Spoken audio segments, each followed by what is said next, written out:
So I'm always curious to see what are the prices doing. I want to touch on that really quickly, and I will be sharing with you guys some tricks in terms of how you will be able to maintain trading crypto in any country, regardless of what's happening with the regulatory environment. Now, I've actually been keen on paying attention to the regulatory environment since 2016. So that's about 5 years now. I've been paying attention and waiting for them to figure out what they want to do. And this is actually part of the reason why I've been able to be so accurate when it comes to prices. Okay, so here we go right off the bat, one coin here. It's just a smaller altcoin here. And we can see that this is, again, still a little bit of bearish news here. So this is just a quick divergence that I'm doing here. You're going to see me practice, just fool around with some charts. And that's going to be a good way for you to see through the eyes of an expert trader, what is he looking at and why? And then you're going to see that perhaps after a while, you're going to notice the same things occurring over and over again. And that will indicate to you that you should be learning also how you can do this pretty much, here. Okay, we need to change this pricing here to the regular. Okay, so this link is going down from 30, perhaps down to 10. Okay, so I'm known for making bold predictions. This right here, I'm looking at a 66% drop here. And these are daily candles. So I'm expecting, whatever I'm looking at in terms of the size of the screen here, from left to right, we're looking at about, 20% of that screen. So, about this much of the portion of the screen. And that's basically how far into the future we're going to be making this prediction. Okay, so by June, okay, we're just starting April, May. So within 2 months, 2.5 months max, we're looking at this divergence completing down 66%. So, you can learn not just the direction, but you can also learn the distance. And along the way, certain levels of where that particular target may run into some problems. Okay, so for example, let's have a look here. We can actually pull up some extra indicators here. And let's get rid of these currencies. We don't need them anymore for now. We can bring them back later if we need to. So, I'm pulling up some moving averages here. Some people ask me what are some of the indicators I use. Actually, next session, I'm going to do a special on charting specifically. Which charts I use, which tools, how do I set them up? What are some of the main indicators that I use? I'm going to cover that on the next session. Today we'll touch on a little bit, but you can see here already, there's different things that we can look for to identify patterns in the markets. People are patterns, and therefore markets reflect the nature and habits of people and robots. And we can actually see where we see the targets for a downward move here. So I can see at $25 would be my first support, followed by probably $20 because that's a round number, psychological number. And this 200-day moving average will be around $20 soon. So, 20 is the first one, 25 is the first one, 20 is the second one, and then 10 is the third target. So these are big, bold predictions, but we can see that is very doable here. And that's just one currency. So let's have a quick look here. I'm going to move some of this out of the way. And let's quickly pull up cryptos. And let's just start from the top. I'm going to focus on 20. Oh, man, this is a big mess. Let's focus on 20 of the biggest ones right now that we can see that I can trade with at least 100 times leverage. Okay, so that every single move you have in a regular account in your on your on-chain account. When I mean on-chain, that means that you're trading with 0 to 5 times leverage. That's the real crypto you're buying. We're doing contracts for difference here where we don't actually own the physical cryptocurrency, but we can benefit from the prices. So Ed, I'm going to go on a power tear here. I'm just going to go as fast as I can through all 20, and I'm going to try to do that in like under 2 minutes. So let's just have a quick peek what's going on here. right? We can see here a potential upside down head and shoulders. Actually, it's not a potential, it's a confirmed. We broke the neckline. So now we're looking at this target. It has actually achieved that target. So I am no longer bullish on gold, on Bitcoin. I see we've hit the target. At this point, it's consolidation, and I don't expect much to happen from here in terms of an upward move. We also have a psychological 60K as well as a 62K peak, all-time high. So that's not going to be easy to penetrate all those levels. And this could be spelling some trouble for Bitcoin and crypto in general because of Bitcoin going down here. So we can see also a divergence. No matter where we start drawing it from, it's all pointing down, down, and down. This 200 hour moving average. These are hourly candles, by the way. I just look up here for 1H. That's 1 hour candles. So each vertical line is an hour. So this is looking like we may pause some of the gains here.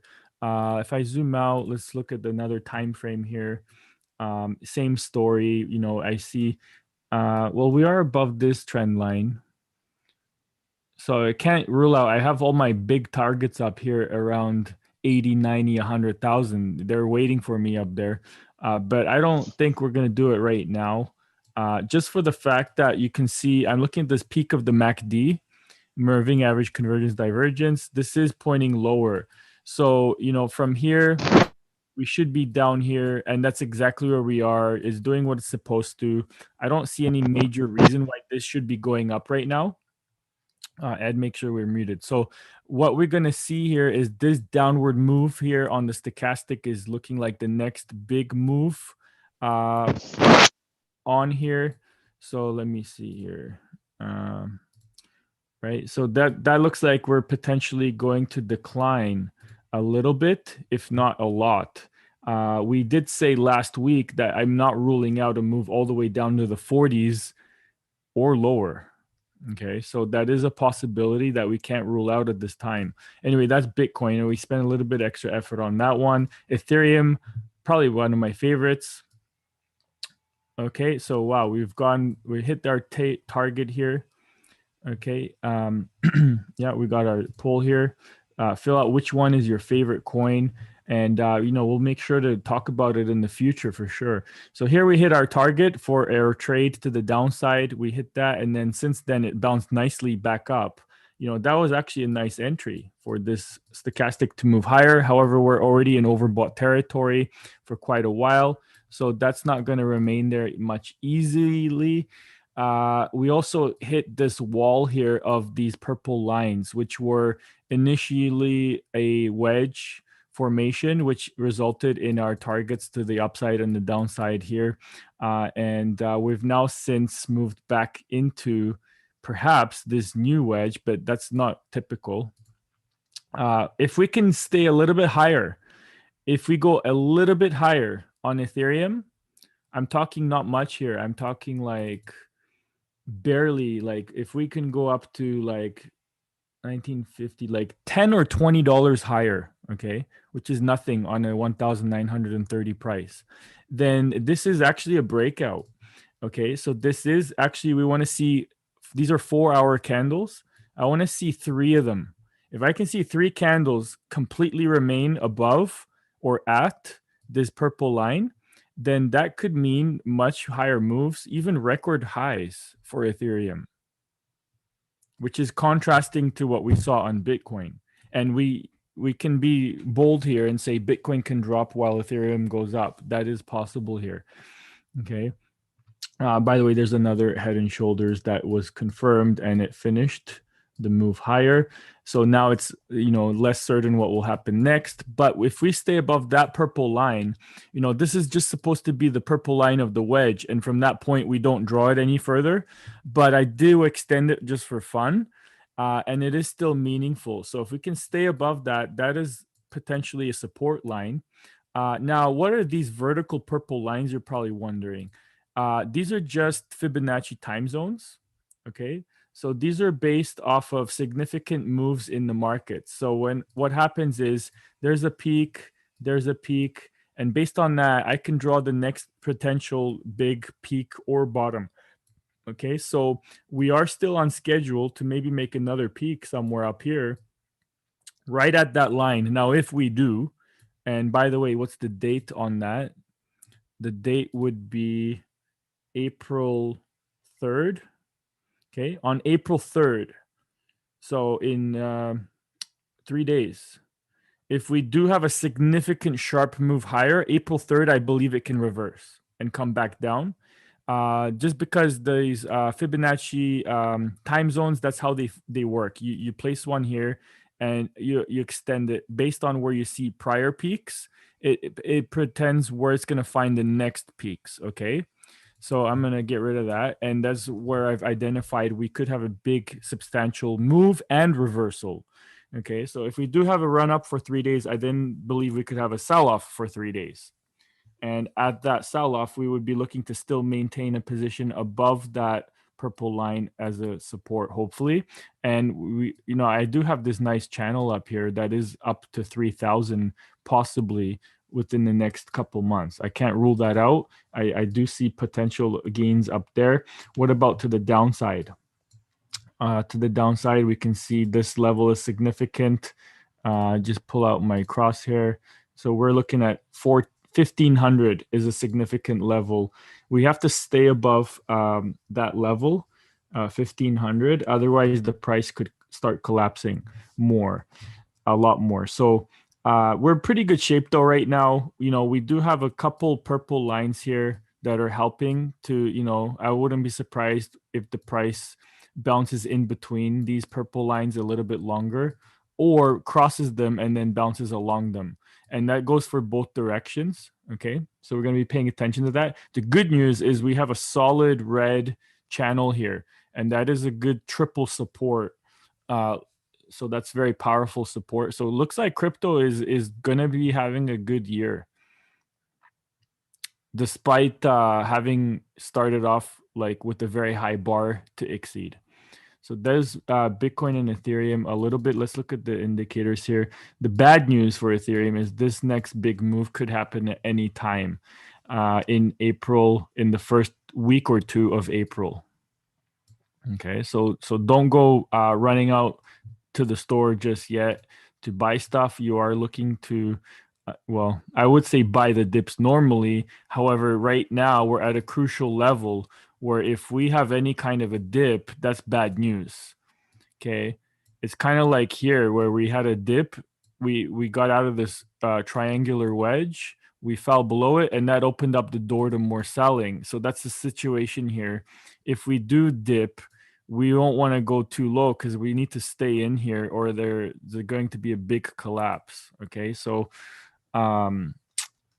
just make sure you're using tight stop losses. If you don't know what stop losses are, maybe you want to cover that before you get into trading with leverage. Actually, you have to know what stop losses are before you trade with leverage. Anyways, let's move on quickly. Let's look at Binance Coin here. I'm gonna reset the chart. Let's see what we got. So I see a couple things going on here. We've got a nice resistance there. Gonna pay attention to that. If we can get above that red line, that opens up the door to being bullish. But it's gonna be a tough situation again with all the cryptos stochastics seeming like they want to point down. Yeah, I got ADA on the list. Cardano. So let me pull up one more line on here. Let's do here. Looks like we got some kind of a wedge, perhaps here. Okay, so we're going to be tight in this range. I'm going to do one more here. I can see here. And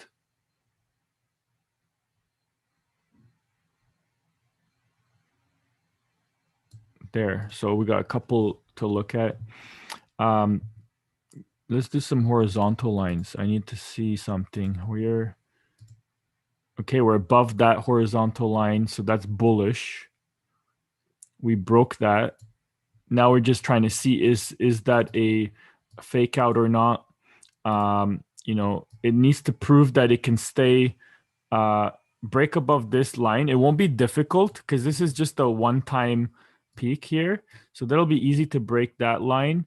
If it can stay above that, then it's got like a double support. All these red lines should be green actually, because they're all support, except for this top one. So, which is resistance. But if we can break that, then that opens up the door to all-time highs. So we need a horizontal line there. Let's use the wick. Okay, all-time highs easily achieved, 347 Binance Coin. The problem is the stochastic again. Anytime it can spell trouble, big trouble.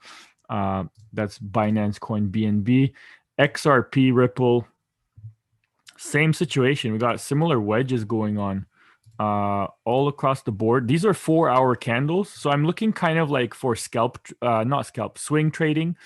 So, you know, you take a position and by the way, I got to do a disclaimer. This is not financial advice. This is strictly education purposes only, just how to mark up charts, how to draw them, you know, how to read the different indicators. I have 3 different moving averages, all different time periods, Bollinger Band, MACD, stochastic. So anything we say today, anyone on this call is not making themselves out to be a licensed financial advisor. We're all strictly just teaching each other, you know, how to read charts, so that you can do it on your own and take that information so you choose to your licensed financial advisor before making any decisions. So don't hold us liable for anything that you learn arising from here in this event.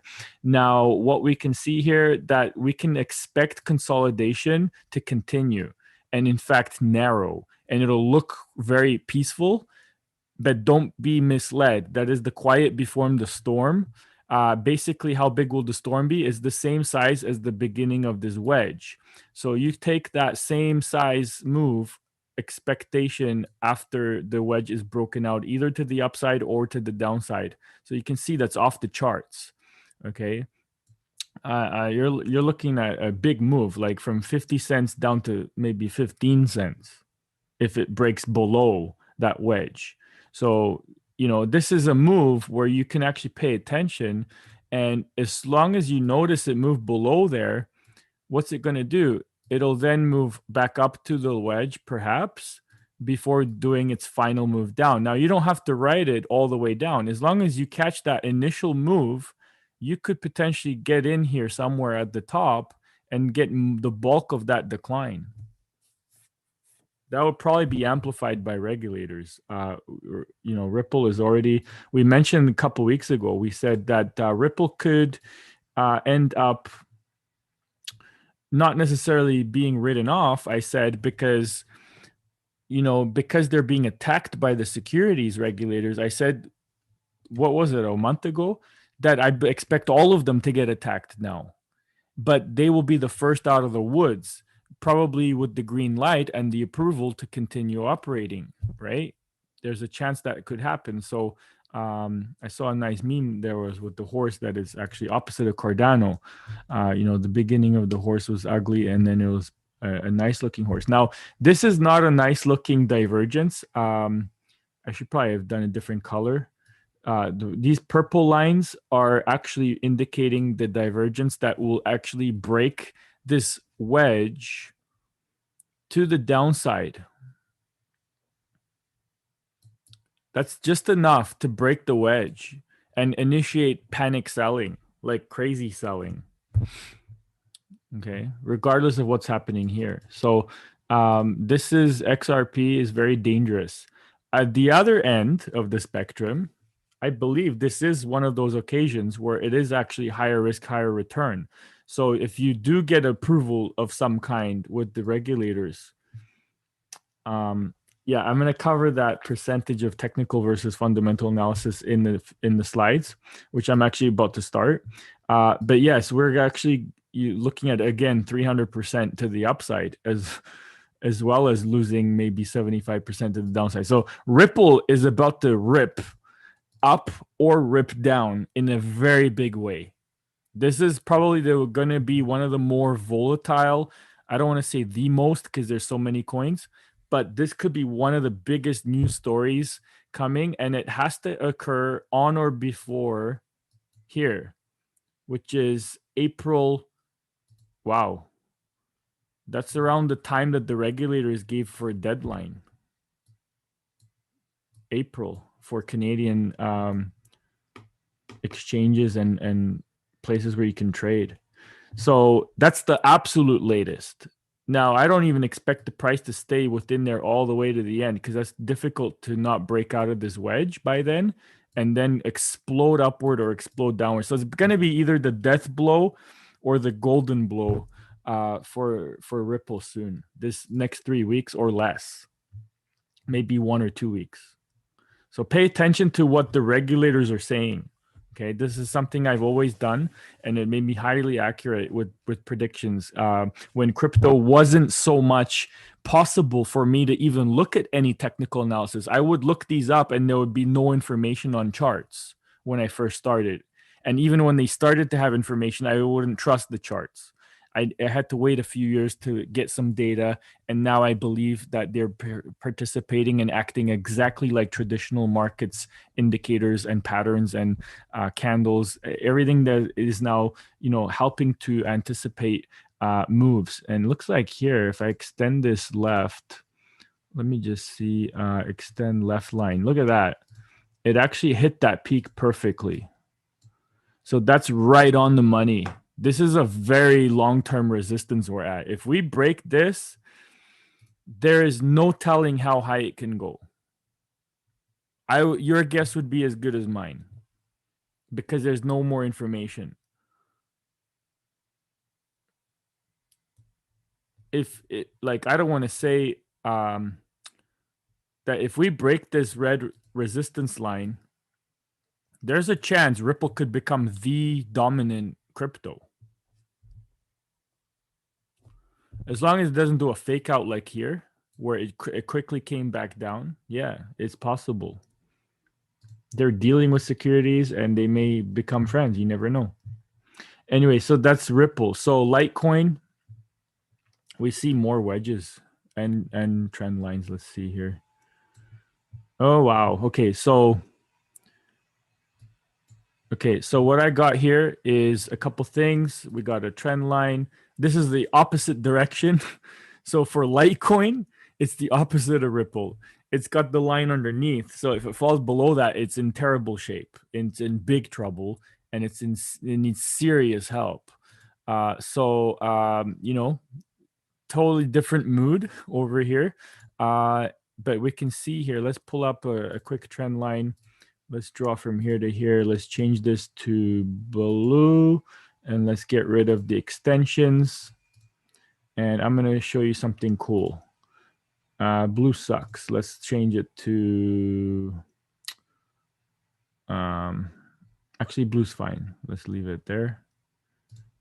I'm just going to draw in a potential head and shoulders here, which is very clear cut, which I love. Even this trend line equals the neckline, which is very beautiful. This is very almost too textbook like. What I need to do is get rid of some of these other lines to see it better. And you can see just how much do we think this will move. So let's measure. We've got our target here from top to bottom. So we're looking at this neckline here. Let's draw it all the way up. Okay, and let's move that over. So if we break the neckline, which it failed to do once, we would be looking at,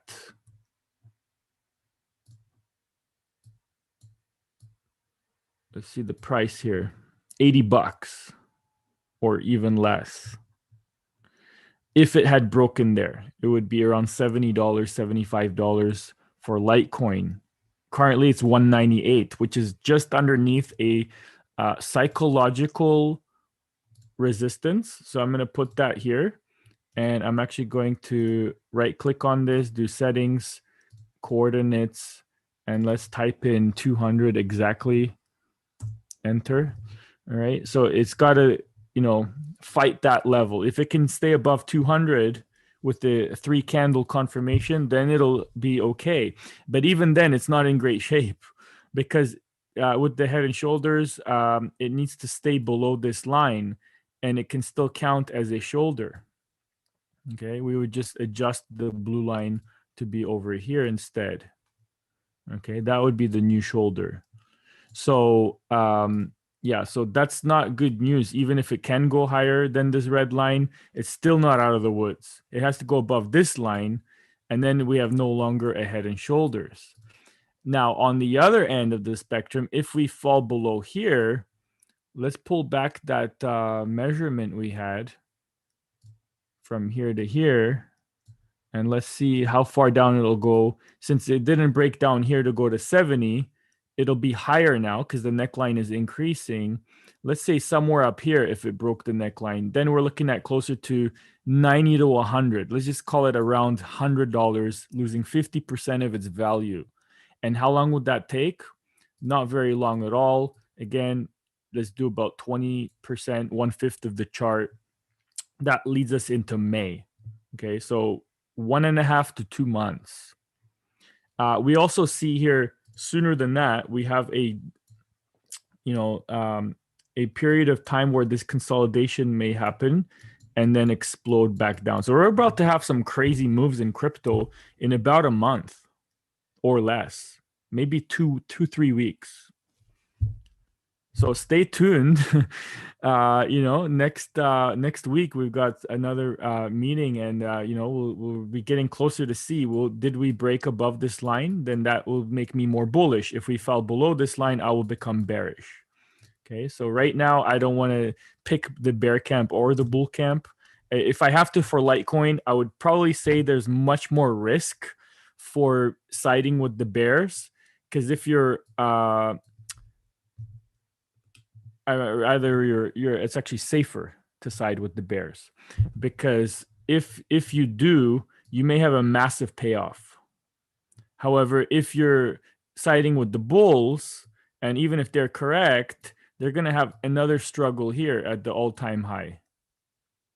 So I don't see a huge potential gain in Litecoin, even if it succeeds a few times, versus one bad failure here opens up the door to a massive drop. Okay, so Litecoin looks like I'll be extra cautious. Ripple is still on my mind. Like, that's still a potential, at this point, like if you have 10 different altcoins, this should be one of them, just because of that potential. Like, we're touching that red peak.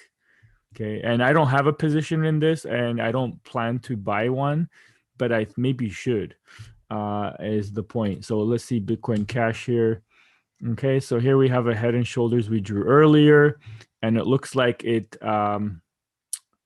did break the neckline to that one. We did have an ensuing fall. What I'm going to do now is what I talked about at that time, is adjust the neckline and call this the new neckline here. All right, and it looked like we snuck below that line temporarily, quickly snuck back above it. So we did not break the neckline of this now even much more bigger head, because I moved the neckline lower. That would mean that the potential drop would be that much larger, even perhaps taking us below this channel, this upward trending channel. We would fail that and open the door to more selling. So what is this? Bitcoin Cash sucks.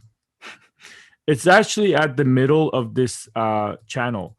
So, that's actually neutral, right? From here, it could go either way, 50-50. And if anyone tells me that they bought it or they sold it and they made money, I'll tell them that they were foolish, because they should have not been buying anything that's near that middle. Okay, it's neutral territory. Probably if I open up the lower indicators, they're going to be neutral territory also. So there's not really much news here. Even this is not a divergence. It's doing exactly what it's supposed to on the MACD. Yeah. Let's take a quick peek at XLM. These are all coins that I can trade with 100 times leverage. I have in a broker. This is a very sideways trending channel. All right, so let's put them in here. Let's draw a peak. Let me see what's going on. Give me 1 second here, guys. Horizontal. I'm going to get rid of the lock. Let's go this peak here, and let's go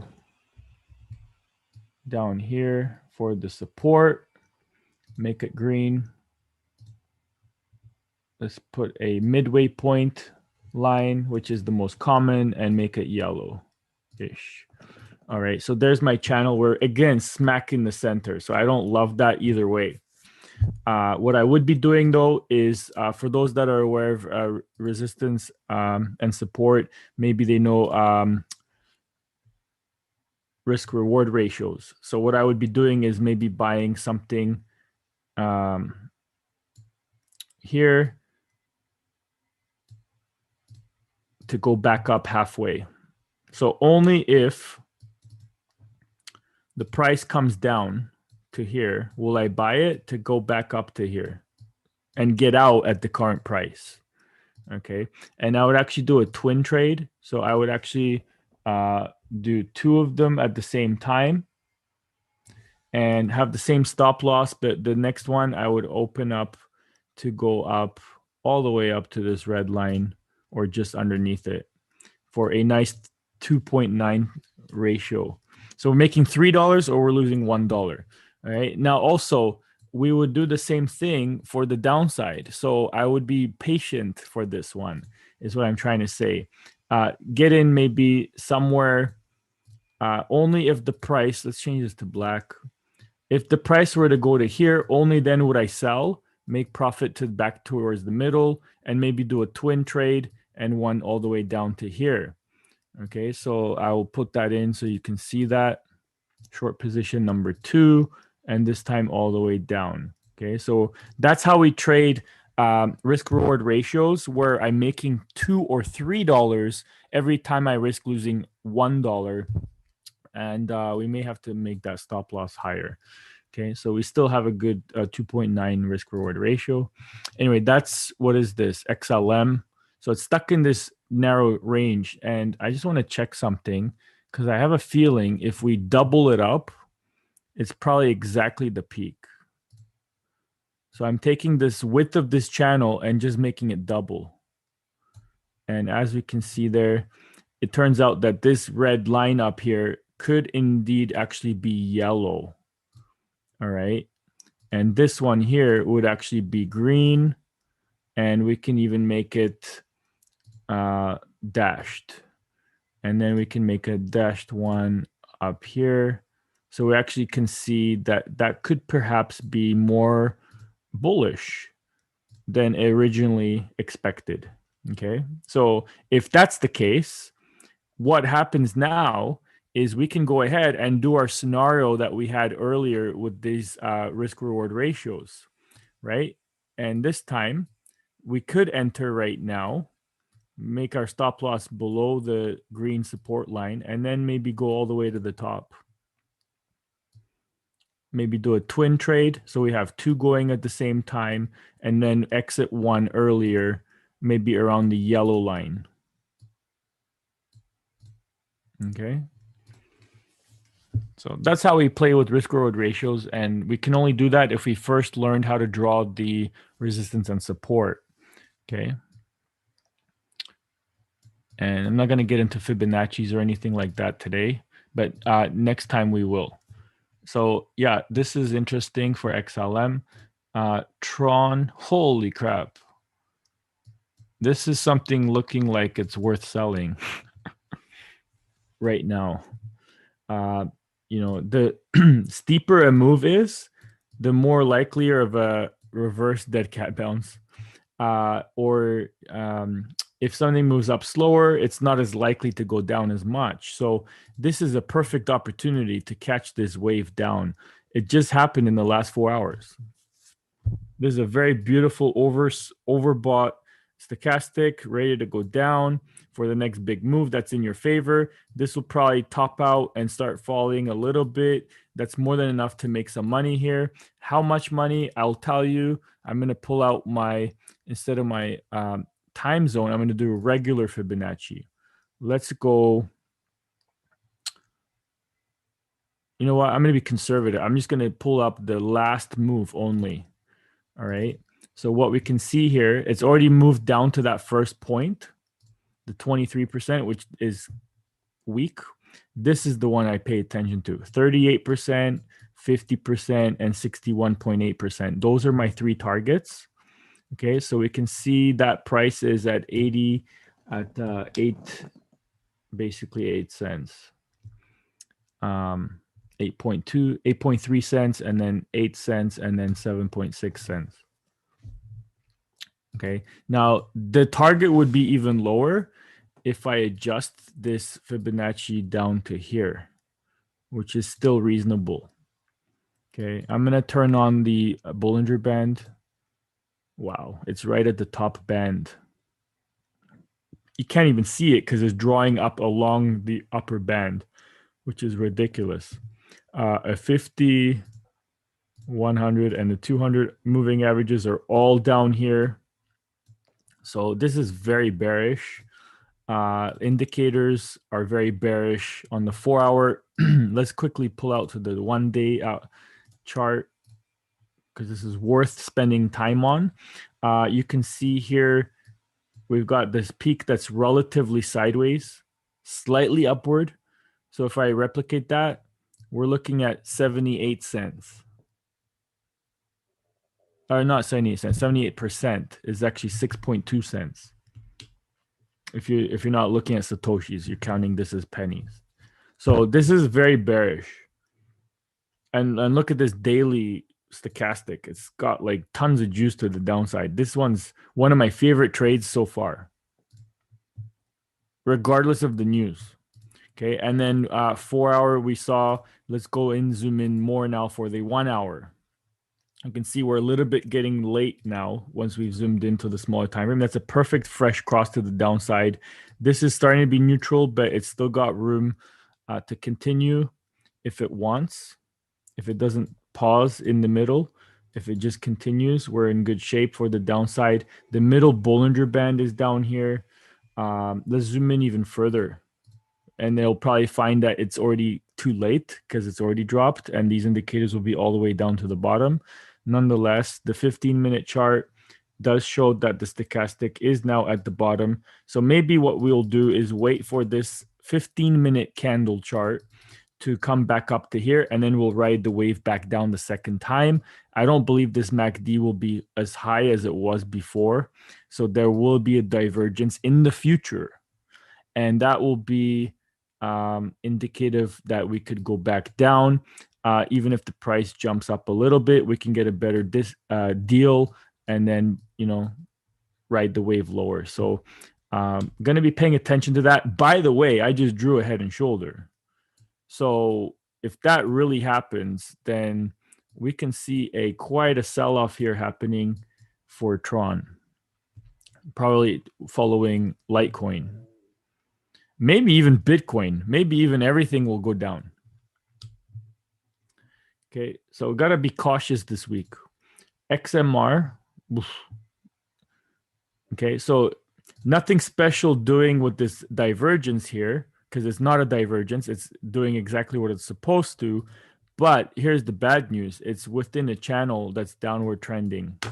Oh, that was ugly. We should use straight lines. I'm teaching you bad habits.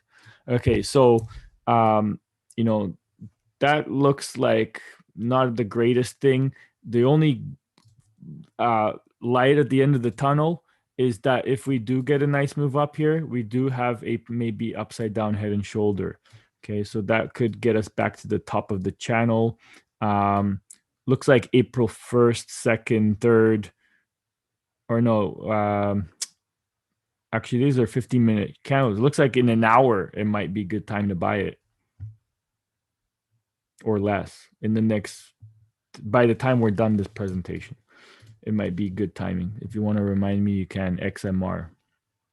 We can look at the end of the meeting. EOS. Oof, this is a weird one.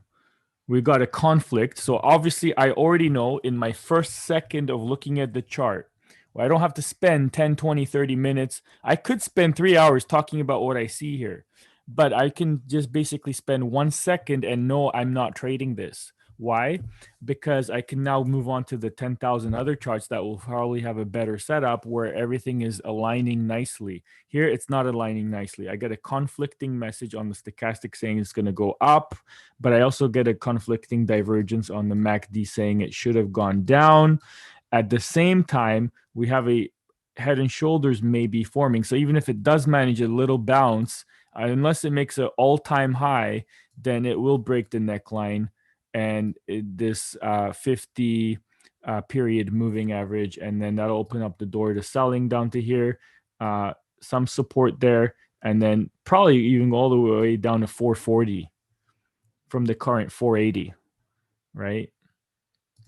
So there's some significant move here, but I don't like that fact that the stochastics will give it some hope. You know what? I think that stochastic, all it's going to do is create a right shoulder for this. We will not beat that. Now, if I'm wrong, if we do beat that and make a new all-time high, then there's no more head and shoulders. Now it's, back, it's off the hook now. So I don't think that'll happen. It's got a very low probability. I would put it about 80% chance of a decline, if not higher, 85, despite this stochastic being on its side. And these are 15-minute candles. So let's zoom out to the hourly. You can see, oh, there you go. You can see how ugly that looks. This makes me 90% sure it'll drop. Let's zoom out even more. Let's go 4 hour.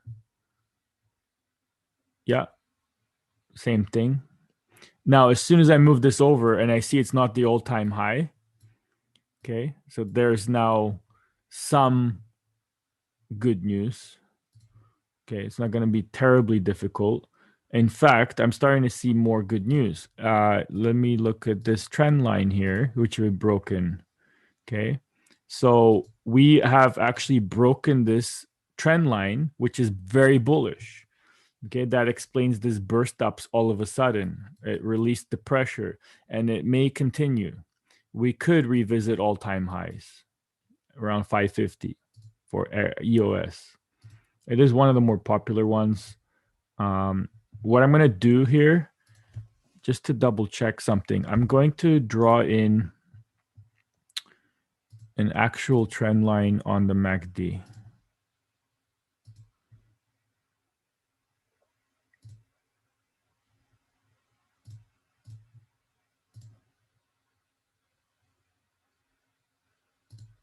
Let me move that up. I want to see where it's going to.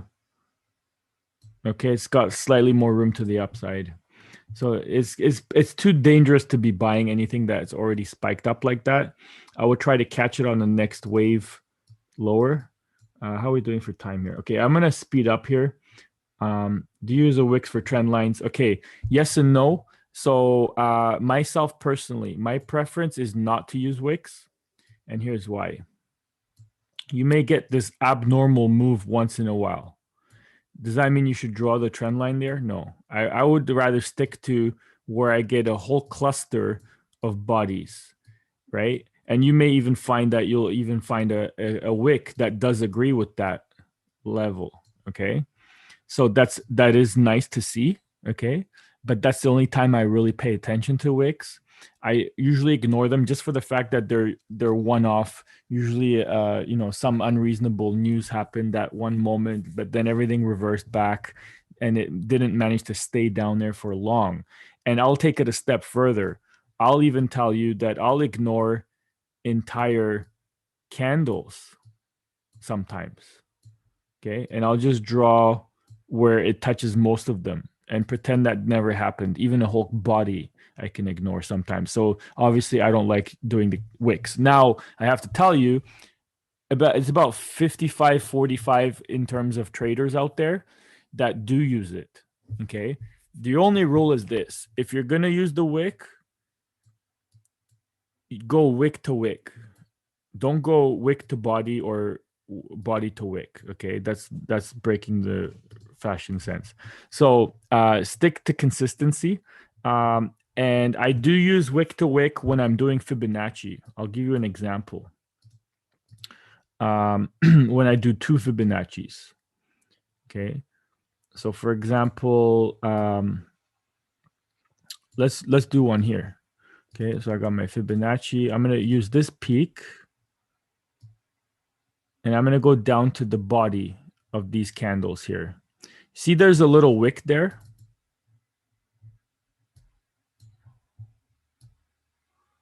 All right. So there's a little wick there. So the first one I'm gonna do to the bodies. The second one I'm gonna do to the wick. Now, when I go to the wick, what's the rule? You go wick to wick. I gotta increase this. Go to the top of the wick, okay? Now I'm gonna do my second one. I'm only gonna go from the body to, actually, let me go the other way around. We're gonna go to the body. Okay, so now what you see is I've given myself a cluster. So what this does, I can now take my rectangle tool and I can draw a nice range or zone for support and resistance. Okay, and let's do a couple of those just so you can see. I've got two lines at the same level. Okay.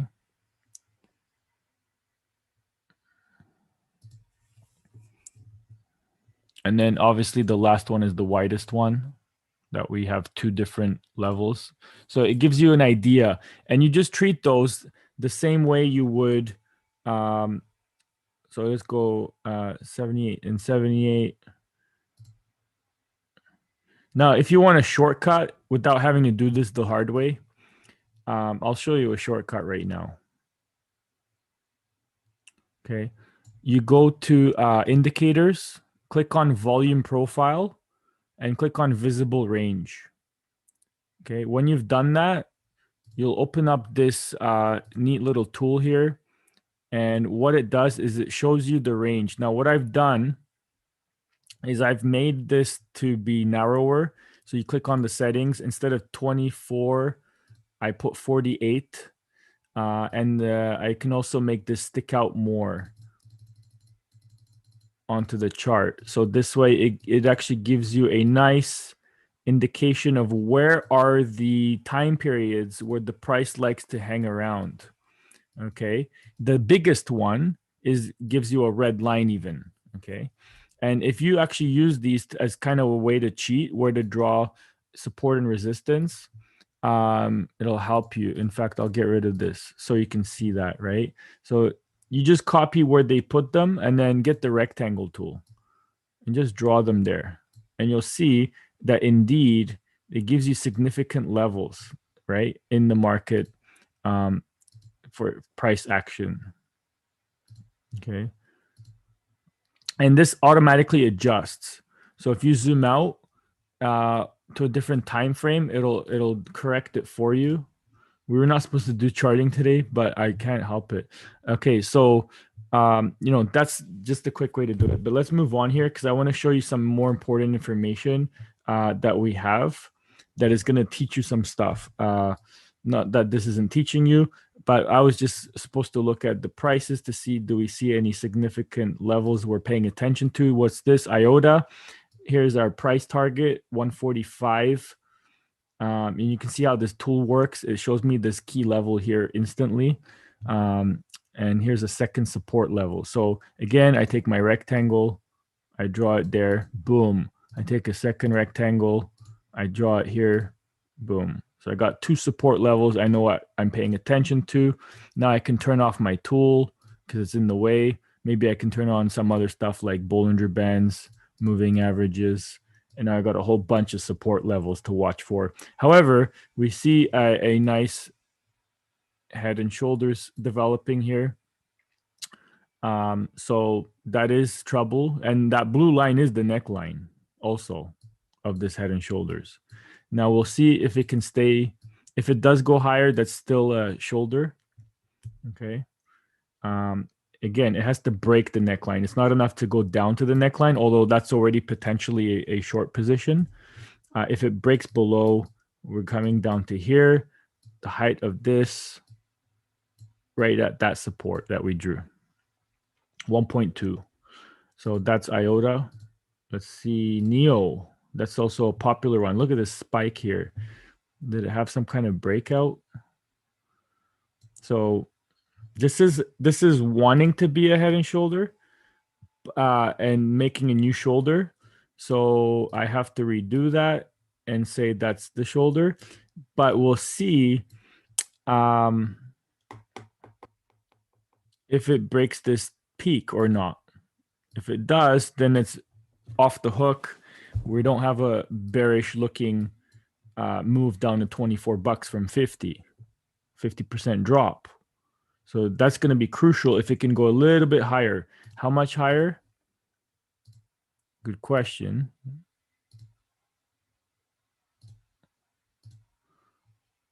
$55.2.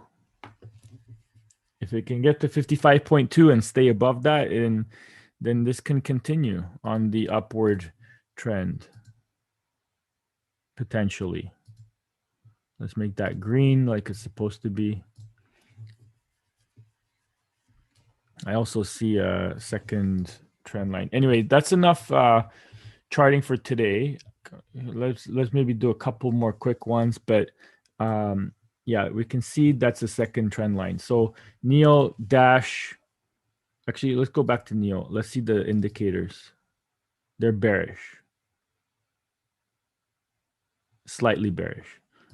Dash, nothing special. Maybe let's do the daily candles. Yeah, nothing special here either. This is about to reverse downward. So this is very cautious here. You got to be BAT. Now this is a funny looking trend line. Maybe even a channel. For sure a channel.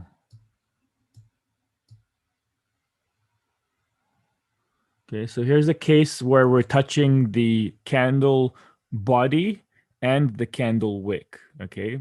But I'm just trying it out because I believe that this is significant enough to pay attention to. Yeah, so that's very bullish looking channel, but don't be misled.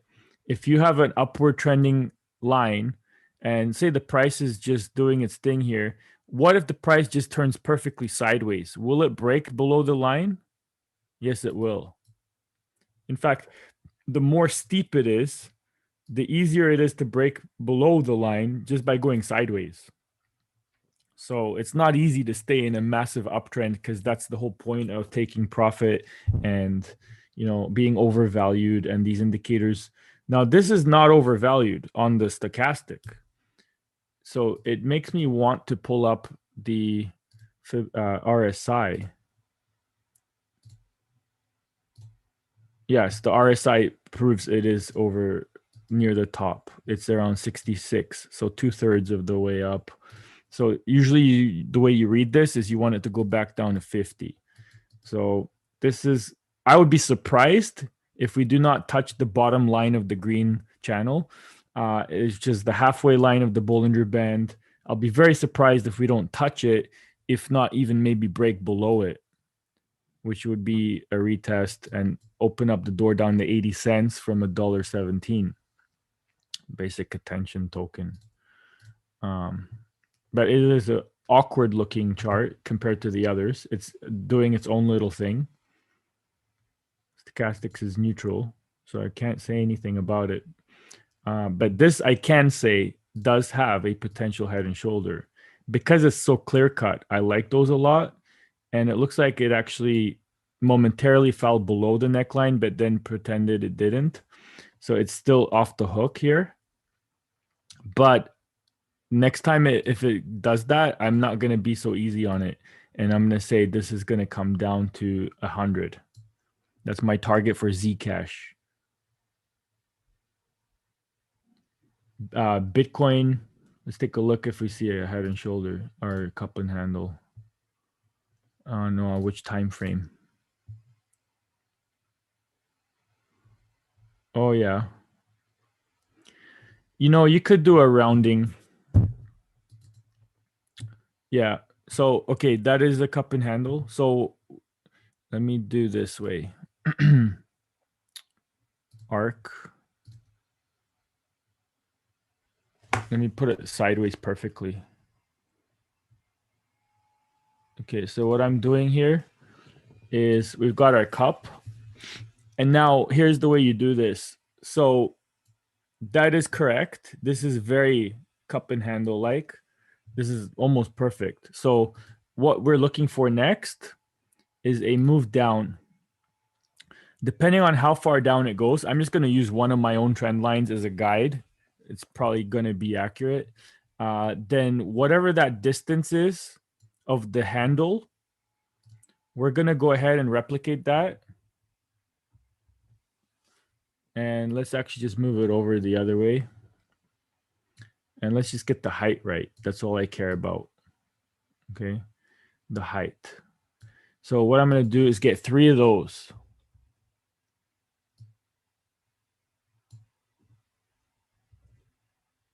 Okay, that's my target. And I did it on purpose to be a little bit off so I can see the reason why we have that height is there's 3 of those. So that's my target, 63,000, brand new all-time high, almost, I don't want to say guaranteed, all-time high for Bitcoin coming in the next few days, in the next week. So it all depends on how big this drop will be. Like the circle I drew is already bigger, right? So now I would need 1, 2, 3 circles, and it's even higher target. So even at this point, I would say, yes, I have to side with the bulls, because even if it doesn't go up now and starts going down, the more it goes down, the bigger that cup and handle will be, and you need 3 of them. So that could bring it up to 70.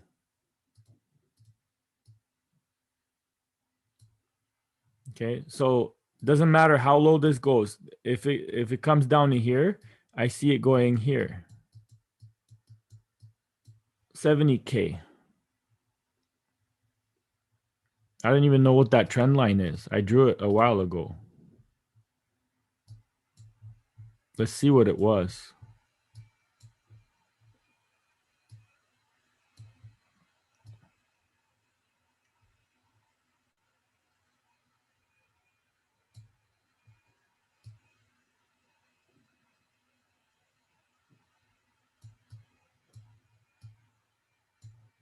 Yeah, that is a beautiful cup and handle for sure.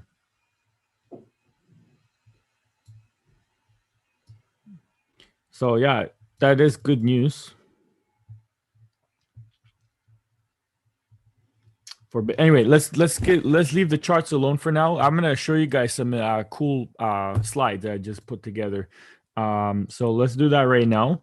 I'm gonna get right into. If you guys have any questions though, let me just double check. Perfect. So basically, you're gonna get a whole bunch of info now. I'm gonna go quick. So what we have, let's get rid of that. And actually, you know what? Let me just take a peek here. BCH, I said I didn't like it. And turns out this is like got targets down to the downside. Also agrees with me. That's good to know.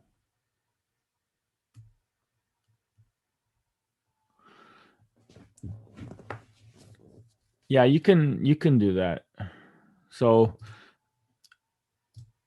some people will do that. Okay, so what they're talking about is a neckline.